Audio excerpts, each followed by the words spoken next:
koordinasi. Di sini kita punya SO3. SO3. S itu punya 1, 2, 3, 4, 5, 6.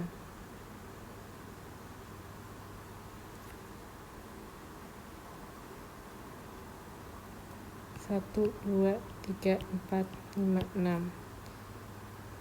1, 2, 3, 4, 5, 6.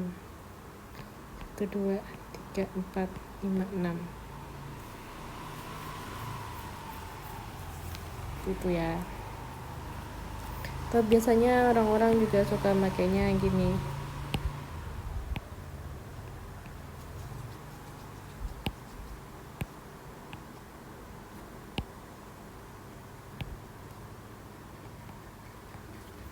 Jadi sehingga S-nya bisa koordinasi ke O. Terus dia punya O di sini double bond. Sini ada 8. Sini ada 8. Sini ada 8.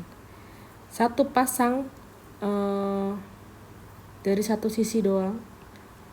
Ini yang disebut dengan koordinasi ya. Koordinasi. Seperti itu. Bagaimana dengan ikatan sekunder? Ya, berarti ikatan antar molekul seperti air, HF,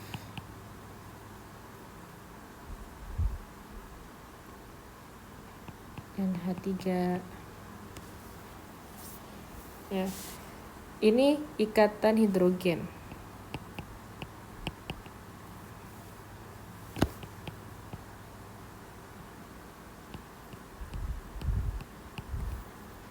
Ya, ini dia dengan cara dipol-dipol. Kenapa dipol-dipol? Tadi kita udah belajar antara O dengan H. Ya. Dimana O itu memiliki dipol negatif dan H itu dipol positif. Ya, dia pada saat dia bertemu dengan atom atau molekul air lainnya ya,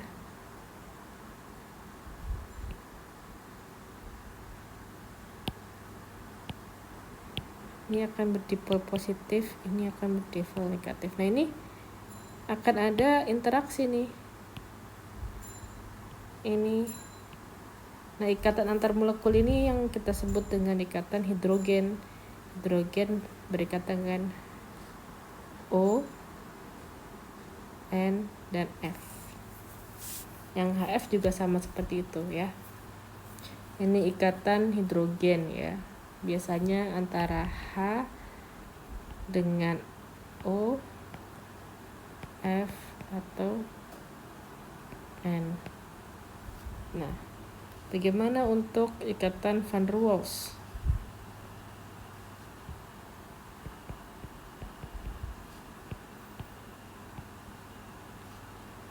Ikatan van der Waals itu biasanya terjadi pada saat kondensasi gas. Kondensasi gas.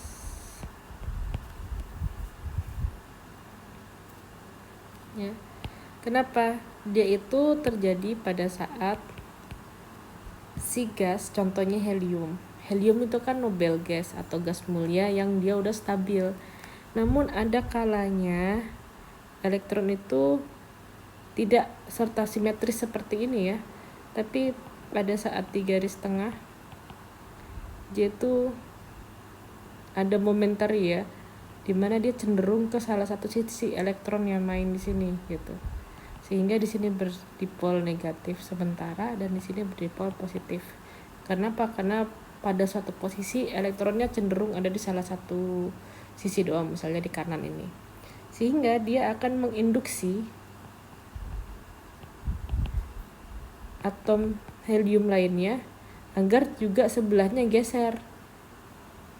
geser, elektronnya di sini main di sini semua, sehingga di sini seolah-olah berdipol positif. Nah, ini namanya van der Waals ini terjadi ikatan ya antar dua molekul yang sudah stabil. Nah, ini dimanfaatkan dalam proses kondensasi gas dengan cara dipol terinduksi ya.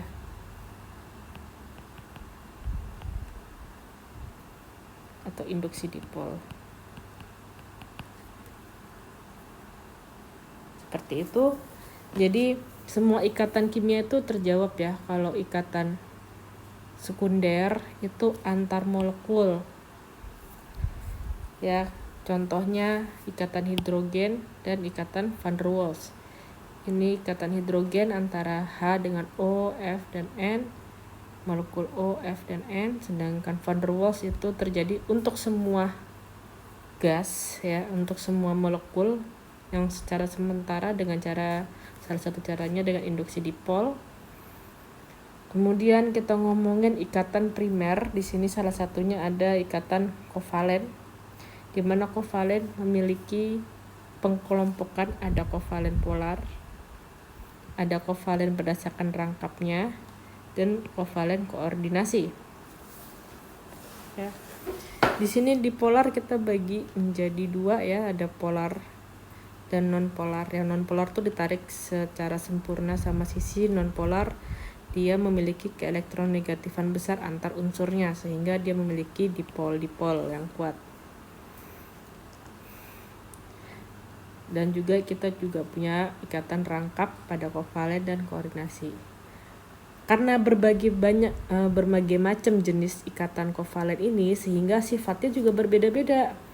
Contohnya ikatan kovalen polar ya, dia dapat menghantarkan listrik misalnya, kemudian dapat melarutkan ikatan ion. Namun kalau non-kovalen non-polar seperti ini dia tidak bisa larut ya, semakin panjang rantai karbonnya, kayak C ya, semakin panjang C-nya maka semakin non-polar dan dia tidak larut dengan pelarut polar ya, dia larutnya juga sesama non-polar dan tidak bisa menghantarkan listrik atau buruk dalam menghantarkan listrik, tidak seperti ikatan kovalen polar. Lalu bagaimana dengan rangkap? Nah, ikatan rangkap ini juga semakin banyak rangkapnya akan semakin tinggi ya.